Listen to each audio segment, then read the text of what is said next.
Parents have spoken. The national blue agenda has been backslapped. And Let's Go Brandon is now more than just a chant, yelled out across college football games, and the topic of some top 10 songs. It's now been ensconced into history through a brutal election night handed to the Democrats, not only in just Virginia, but in several states and districts, in races both large and small, in groups of thousands and in groups of millions. You see, the left believes in a coalition, the same coalition that elected Barack Obama, that will never leave them, that will vote blue no matter what, and that the same gender and racial voting lines will always exist. Tuesday was a strong rebuke to that. You see, the right has the winning issues. We're winning on the fact that people are tired of COVID. They're tired of the shutdowns, and they're tired especially of the effect those shutdowns are having on kids' education.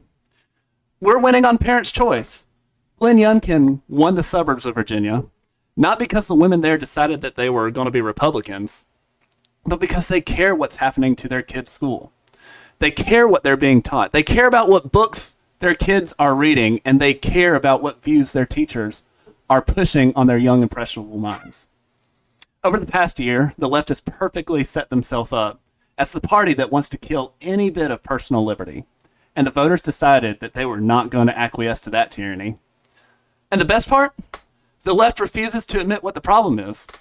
When a truck driver beats the New Jersey Senate president, spending either a couple of $100 or a couple of $1,000, depending on who you ask. And no, that's not a couple $100,000. You heard it right the first time. Your response should not be, and I quote, "I have no idea what happened," end quote. But yes, continue to be confused, continue to be perplexed, continue to be flummoxed, because the longer you refuse to admit that your anti-liberty policies are not what the American people want, the right's going to continue to win. And to the right, especially our elected officials, do not fumble the ball.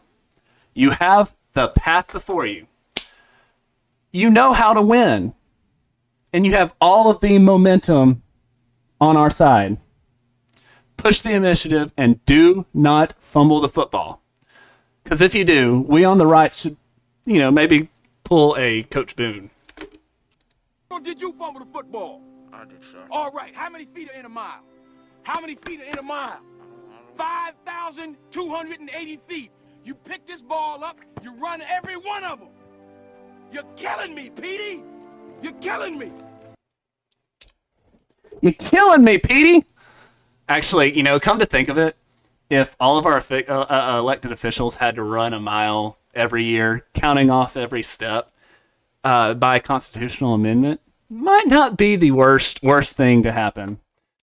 Hello, it is 8 o'clock Monday night, time for the Cancelled Misfits show. Tonight, Fauci and the elites are coming for your freedom. They don't like that you have it, and they have stopped playing around. They want your freedom, and they are willing to come after it. We must stand against them. Ron DeSantis, being one of the few who will stand against him in a public setting, is the left's new boogeyman. Now, they've put out a new attack ad on him, and I got to admit, it's hilarious. We will be watching, reacting, and talking about that tonight. Does a Marine general officer have the right to go against orders and publicly put his commanding officers on blast? Tonight, we'll talk about that as well. And finally, what is happening to manly men in this world? Sons are not as strong as their fathers were. There is a complete breakdown of the family. All of this we will dive into and more tonight on the Cancelled Misfits show. Here, joined by Marcus again. Marcus, say hi. What's up, everybody? Great job introducing yourself. Yeah. And we're gonna dive right on in. So Dr. Fauci, the best doctor in the country, apparently, has decided that your freedoms don't matter anymore. In fact, we have video of that right here. Let's see what he has to say. But you are a member of society. And as a member of society, reaping all the benefits of being a member of society, you have a responsibility to society. And I think each of us, particularly in the context of a pandemic that's killing millions of people, you have got to look at it and say there comes a time when you do have to give up what you consider your individual right of making your own decision for the greater good of society. And that's how he feels about that. Marcus, as I'm fixing my camera, what do you have to say about it? It sounded a lot like socialism to me. Whenever you start to talk about how it's not just about you anymore, whenever this is supposed to be a country for freedom, and how it's not about your individual rights anymore, it's about the greater good of the whole entire country. It sounds a lot like socialism, because at that point, if you don't have your own choice to do what you want, even in a matter such as a vaccine, then what's next? You know, have the opinion on how to spend your money, or what to do with your free time, or where you can live, what land you can own. I agree that the most important two words that you said there are what's next. You know, it's an arbitrary line, honestly, because if, you know, it's not about our freedoms when it comes to taking the vaccine, like you said, when is it not going to be about our freedom to own land? When is it not going to be about our freedom to choose who we talk to, who we associate with, who we buy from? I mean, that's realistic concerns that comes from those in power saying it's not about your freedom. And the sad thing is, it's not just Anthony Fauci. First of all, you can't believe anything he says. I don't have any here. I should have pulled up one.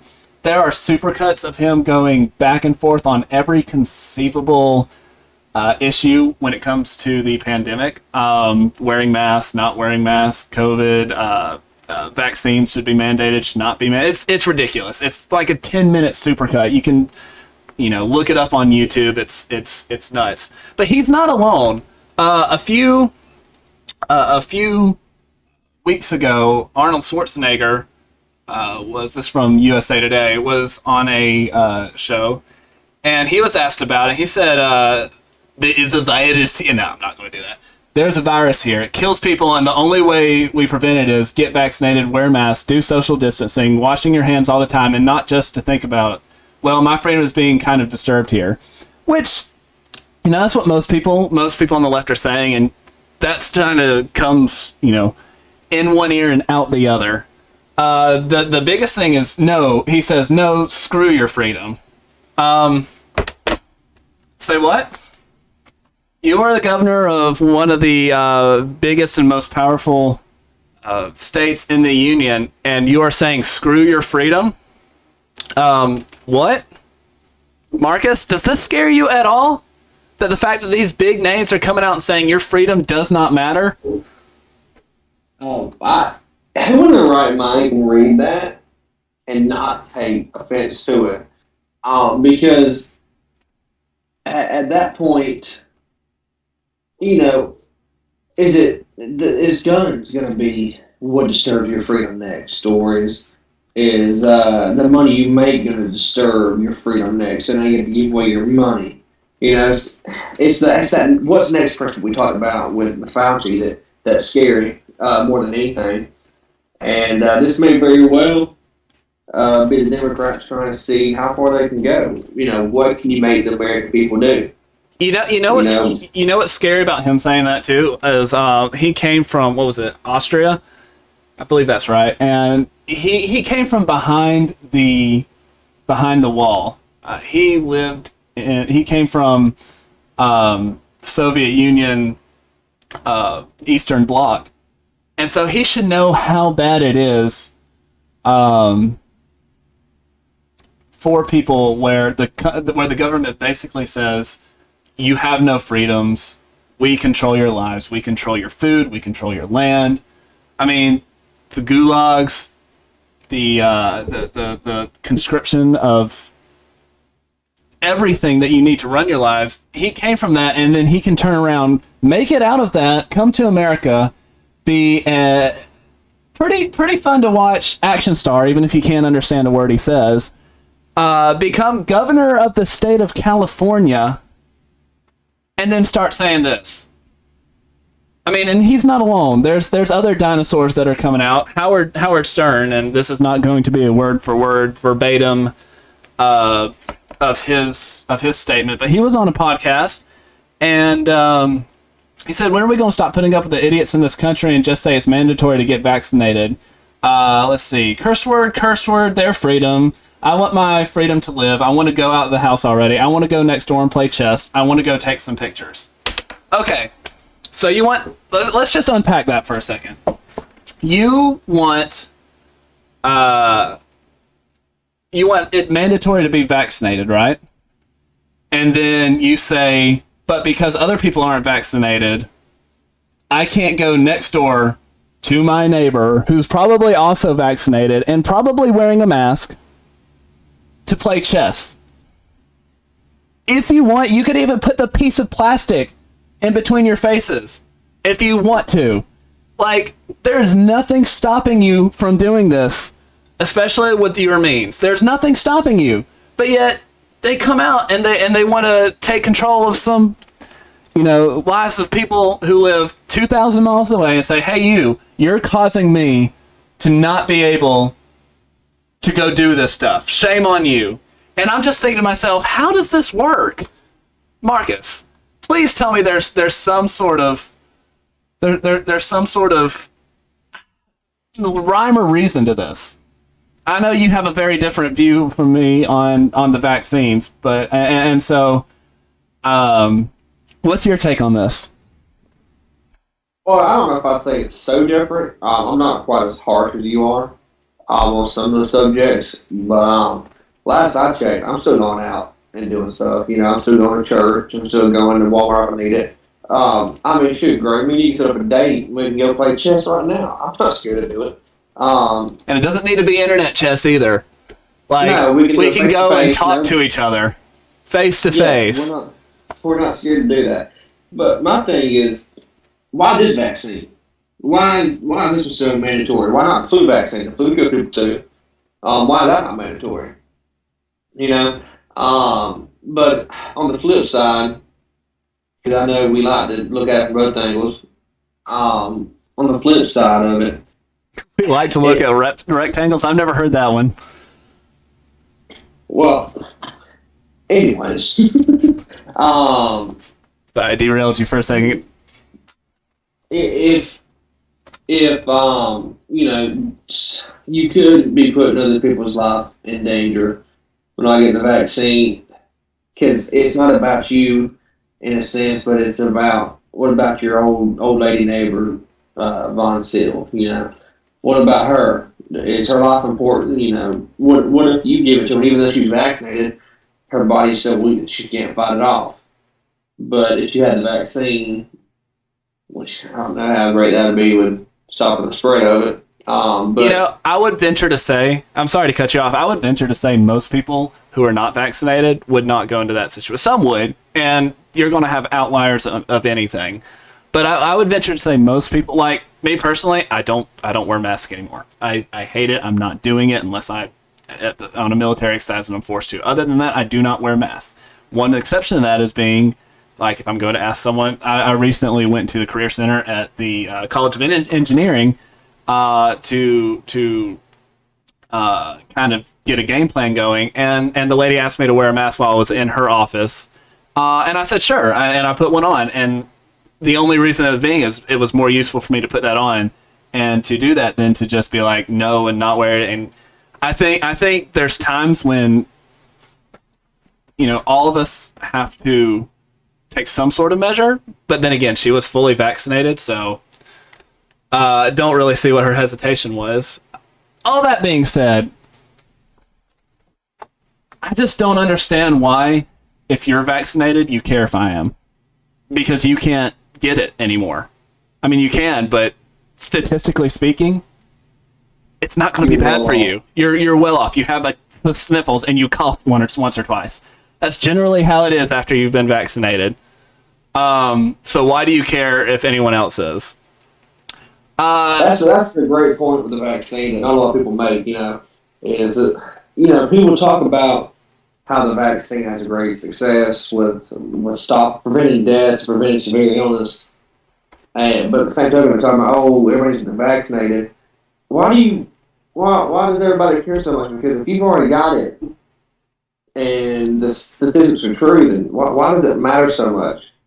You know, why are you making such a big deal about it? Because you just told us why you need to get it. Well, if you've already got it and it does all that stuff, just go about your life. I You know, agree. just do what you want to do. But we've heard this rhetoric about, forget your freedoms. We're going to push this through. President Biden's mandate to all companies with 100 or more people You know how much to they're mandate it. fining? It was 14,000, but then in this $3.5 trillion social net bill, it's supposedly an infrastructure bill, but it's basically everything that he campaigned on. It could get up to like $70,000 a person, up to $700,000. If I'm not mistaken, I'm just recalling the numbers off of an article I read a couple of days ago. $700,000 for willful or malicious breaking of the rules, and that'll sink bankrupt. everything.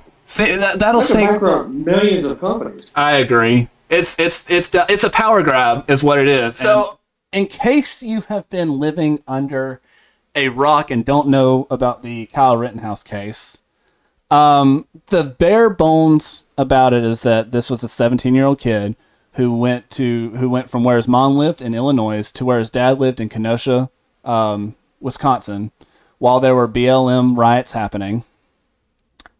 He had an AR-15 with him and was working with a group of people to defend private property. People started chasing him. He shot and killed two of them, one while they were reaching for the weapon, one while he was beating them over the head with a skateboard, and then injured a third person who was raising a pistol to shoot him. That all came out clear as day during the trial. If you want to know more about it, like I said, there are 18,000 different places you can learn about it, 18,000 different opinions on it. You can make your own judgments about what happened or why it happened, because it's pretty obvious from the evidence that there was more than enough reasonable doubt to say he was acting in self-defense. So plenty has been said about this case, and I'm not here to go over the same things. I'm not here to talk about his guilt or innocence. It's been talked to death. What is interesting about this case is the outside pressure put on the jury. So I'm just going to say this out now. That jury was made of heroes, and let me explain. Our entire justice system, and Marcus, if you want to sit back and relax for a minute, I got a whole thing here. So, our entire justice system is based on the fact that you are innocent until proven guilty, and that to do that, a fair and unbiased jury is extremely important to preserving our court system. It's what they are based on, a judgment of the jury of your peers. You can look up a supercut on YouTube of all the times different media outlets called him a white supremacist, a murderer, and all the other forms of blasphemous names and descriptions for the past year, assuming his guilt and doing their best to prejudice the public against Mr. Rittenhouse. How they found a group of 18 jurors, 12 of which actually brought down the final verdict that was supposedly not pre-prejudiced for or against Rittenhouse is beyond me. I don't know how they found 12 people living under a rock. But then an even harder feat must be accomplished. They must stay unprejudiced throughout the trial, only letting the facts as presented by the prosecution and defense inform their position. This is basic civics, as we learn. Now I'm not sure. Sorry. Now I'm sure you're wondering why I'm talking about this. Sometimes juries can't escape the outside pressure and cave to the winds instead of the law. That didn't happen in the Rittenhouse case, but it very well could have. This did happen in a very famous trial. It comes from a fictional book, To Kill a Mockingbird. I'm sure everybody here read it when they were in 10th grade, like me. And this 100% does happen. So a quick primer on it, because I'm sure most of you haven't read it since the 10th grade. Tom Robinson, a black man, is put on trial for the rape of a young woman. The backdrop and why this is important is Jim Crow era Alabama. Now, as we go through this trial, Jim Crow era, it was set back in 1935. So as we go through this trial, it becomes very obvious that Robinson did not do what he was accused of because he couldn't possibly have. The girl was beaten up on the right side of her face, indicating a left-handed attacker, and had marks around her neck consistent with 2 hands around the neck, choking her. Now, why could Robinson not possibly be able to do this? Well, his left hand had been all but lost in a cotton gin accident, ripping the muscle and leaving it a useless husk, not even able to stay on the Bible as he tries to swear himself in. Now, why is this important to the Rittenhouse case and jury? It revolves around the burden of proof that the prosecution must carry, namely beyond a reasonable doubt. In the Robinson case, the reasonable doubt was as stated. You can't beat someone with your left hand if your left hand is useless. Now, in the Rittenhouse case, the prosecution's witnesses basically sprinkled in... The prosecution made the case for reasonable doubt themselves. The defense probably didn't even need to put up a defense. The prosecution, I don't know what they were thinking. I'm not a lawyer by any means. Not one to do legal analysis, but wow. In both cases, the burden of reasonable doubt was met. So in the book, the conviction comes down after a few hours of deliberation, whereas after several days in the Rittenhouse trial, an acquittal can come down, which leads me to my final point. In Mockingbird, the jury was swayed by the outside pressure, namely Jim Crow South racism, whereas in Rittenhouse's case, the jury did not cave to the outside pressure, namely the threat of having their city burn again. So outside the courthouse, protesters shouted from, excuse me, and this is from the Daily Wire, "No justice, no peace, and if Kenosha doesn't get it, shut it down," among other slogans. And this commotion could reportedly be heard from the inside at times. Do you have anything to say on this real quickly, Marcus? I want to, give you a chance to speak. Thing that I think it was absurd. It took 3 days to come down with this verdict. Number one, I think it's important for the outside social media that it wouldn't have been nowhere near 3 days. I believe that without the outside influence, you're probably right. So yeah, but I think without the outside influence, I think the jury goes. Well, I'm about to get right into that. So the juries could hear that from outside when they went home at night. Even though they were instructed not to pay attention to any outside news, they were still at home and in possession of technology that could access the internet. If you don't think they weren't on it at all 18 of them, no. And then there's the fact that they were followed home by a freelancer from MSNBC, who the judge thankfully threw out of the courtroom. But why would MSNBC follow these jurors home? I mean, they're just trying to do their civic duty here. The answer, probably so they can make their life miserable if what happened. But that's conjecture on my point. All of this comes from the side of the political spectrum that calls for and condones riots when they don't get their way.